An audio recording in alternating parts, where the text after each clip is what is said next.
Turnovers, story of the game, negative yardage football plays, third down conversions, all situational football. When you're 3 for 16 on third down, you're not giving yourself an opportunity to be in the game to win it in the fourth quarter.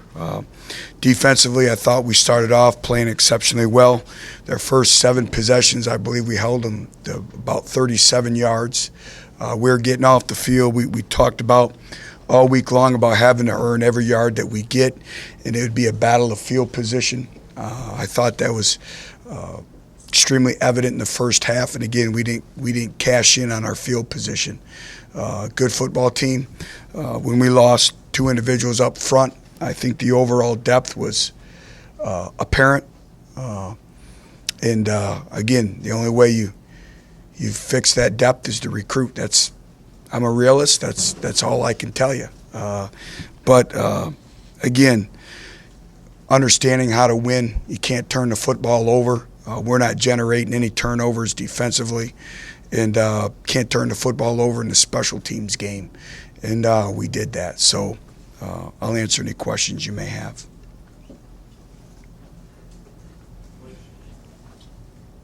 Just how big at the end of the first half was that drive where they hit 2 quick long ones and then kind of everything, you guys are up 3-0, then hit 2 quick scores? Just a turning point, did you feel like? I don't know if it was a turning point. It's a game of momentum swings, but, you go in and you still have an opportunity to win the football game. You regroup at halftime, but again, we got to help our defense out. I've said it continually, and we're not doing that. And, I think we got some young men that are pressing right now and trying to play perfect, and that's not a world you want to live in. You want to be able to play aggressively and not worry about making mistakes. I think we have some young individuals right now that are really pressing. But you guys have been pretty much in every single game in the fourth quarter until tonight. How difficult do you think it will be to hold your team together, I guess, kind of moving forward? Well, we still have a lot to play for. And, that's what I spoke to our football team about. And, I told AJ, his leadership will be really evidenced this week and as the season continues to progress. And I think it's keeping everything in perspective. We've had a grind. We've just been through the most difficult schedule in all of college football. Let's keep it in perspective. It's unacceptable what happened tonight. But again, you have to move forward and you have to move on and you have to keep grinding. So our competitive character, our makeup, that's why we have the orange coat. That's why we've done everything. And we know all we have is each other in that locker room. And some guys need a pat on their butt. And I think it starts with everyone also holding themselves accountable, coming in and rectifying their mistakes, correcting it, and moving on. That's the only way. I'm not used to this. And it's not going to be accepted. But again, also, you lose 2 offensive linemen and at a thin position right now, and you saw what happened. And we have to continue to move forward and progress. But, the only way I know is you keep working. I don't know what else to tell you. There's no easy solutions. There are no quick fixes, not in life, not in building a football program, not anything. And, again, people don't want to hear it, but I see the strides. I don't think anyone knows exactly, it's not even worth talking about. But, I believe in our kids. I love our kids. I believe they're going to bounce back. They've given me no indication that they wouldn't. They're very prideful. They hurt. They expect to win, and they deserve to win. And it's going to be business as usual. We'll go back to work on Monday, and it's all you can do. What do you know about Coleman and Marcus? I don't really know anything right now. Know a little bit more on Sunday. Could you talk margin of error, something you've referenced all? Very small. That first half, just a classic example. You guys probably had to play about as well. We're playing the number 3 ranked team in the country. There's a reason why they're the number 3 ranked team in the country, And so we knew we'd have to earn every yard. We knew we couldn't turn the football over. I mean, we all knew that. And when you turn the football over, that gives you that gives you 0 opportunity to win. Is that? It's got to be a little frustrating as a coach. You're sitting in the second quarter, just up 3-0. You've made them right 7 straight times, and you still just have a field goal lead. Is it kind of like, it's harder than you anticipated being every time? No, because we anticipated it'd be this type of football game. I mean, that's a defense that had given up 6 touchdowns all year, you know. So, again, we knew it would be a gritty. That's why field position was at a premium in this game. But again, we that was kind of the storyline. That was the ingredients to coming on the road and winning tonight.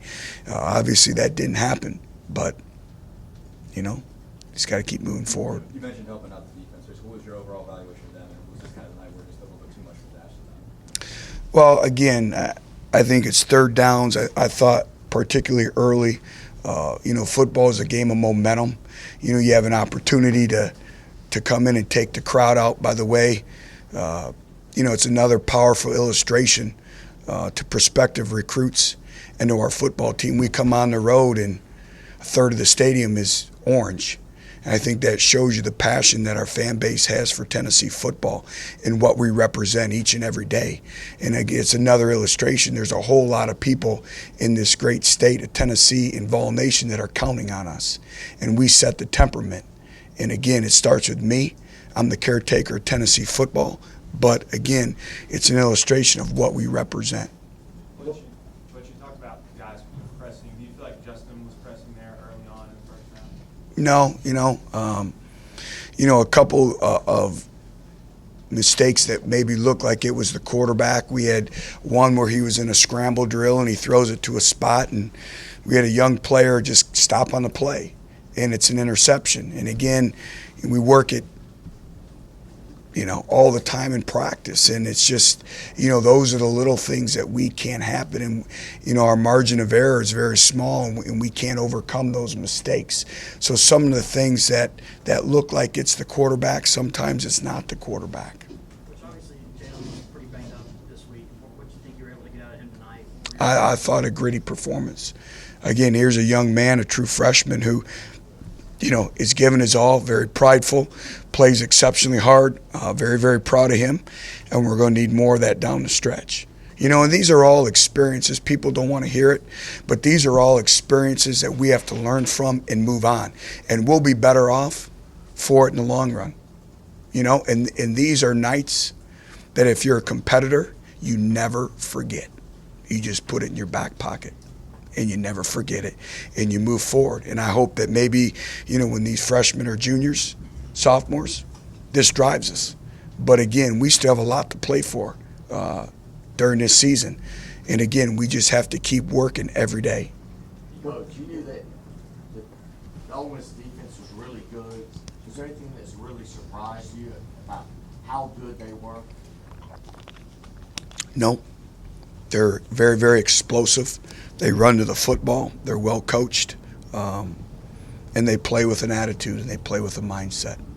Which I know Gillum had been cleared, but when you have an injury and you have to turn to a guy that tore his ACL 7 weeks ago, what's going through your mind on the sideline?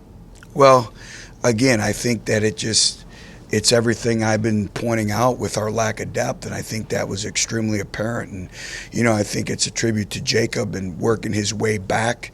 You know, and you got a tackle that's has no ACL that's given everything that he has. And so, again, I'm indebted to him for his leadership and his passion to want to be out there. I think it speaks volumes about him.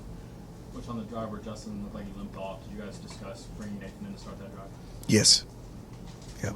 Why did you decide to stick with Justin? Because we need to score points and need to keep working together as a football team, and in all 11, every rep we get on offense is absolutely critical. Another performance, like I'm sure y'all are getting used to it, but Barnett though tonight just kind of looked like he had 5 tackles for loss. Another very 7-3 in the fourth quarter, and he's kind of breaking through to make plays. It seemed like the kid really never kind of stops. Another very solid performance by by Derek, and he's been doing that all year long. And again, you know, you hope that with the volume of repetitions and the success that he's having, you know, that's also going to translate, from a leadership standpoint as well. And he brings so much to our defense. Again, a true freshman doing what he's doing has really been very, very impressive. Like I said, Derek is mature beyond his years. Corey Green is another guy that looked like he was making some disruptive plays. Just what did you see from him? Yeah, I thought Corey was very, very active, particularly early, coming off the football and playing like he normally does with the motor, and that was great to see because we really need his production on defense. What's the depth like behind Jalen? How close is Marlon to being healthy, and where does kind of Darrell's factor in? Marlon still wasn't 100%, so we had to pick our spots with him. He tried to gut it out, but he wasn't ready to go. And, again, Darrell is continuing to progress, and, based on our health, he'll probably have, more of a role next week.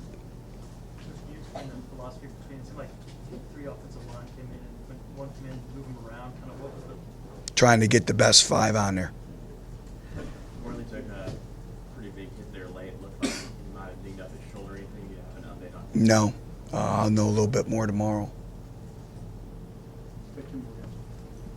Defensively, what else did you like? I guess you mentioned Derek and Corey. Who else kind of stood out to you? You thought you guys did well playing? Well, I thought we played well together, as a defense. I thought we ran to the football. I thought, we were able to get off blocks. I thought we impacted the quarterback early. And again, you hold a team to 37 yards in the first 7 possessions, But again, as the game went on, I was disappointed at the end we didn't get a stop, And again, field position game. I thought that we gave them a short field. We did a good job a couple times in forcing them to kick field goals.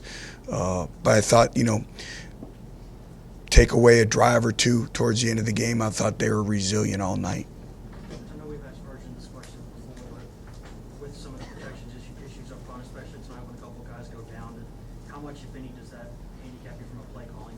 Oh, it's major. It handicaps you major. Now all of a sudden, you're trying to chip release and you're trying to go max protection, and so again, it's a great challenge. You try to move the pocket and sprint out. So your first thought process as a play caller is you're trying to, to do different things with launch points and all that, and it's a challenge in screen games and all that. So it does handicap you a little bit, but that's where we're at. And we have to overcome that, and we just have to have some players step up and make more plays. But it does handicap you. What adjustments Ole Miss do on offense? I'm sorry? What adjustments Ole Miss do on offense after those 7, 8 possessions? Nothing really. We missed a couple tackles. They did a couple times where they divided our defense. We were running a stunt. In our end, didn't get across, and we were a gap short, and that's on the one touchdown that they scored on. They went to some outside zone away from our rotation in the secondary. They were running away from it, but it was pretty much the same stuff they had doing. To start the game, they just executed better.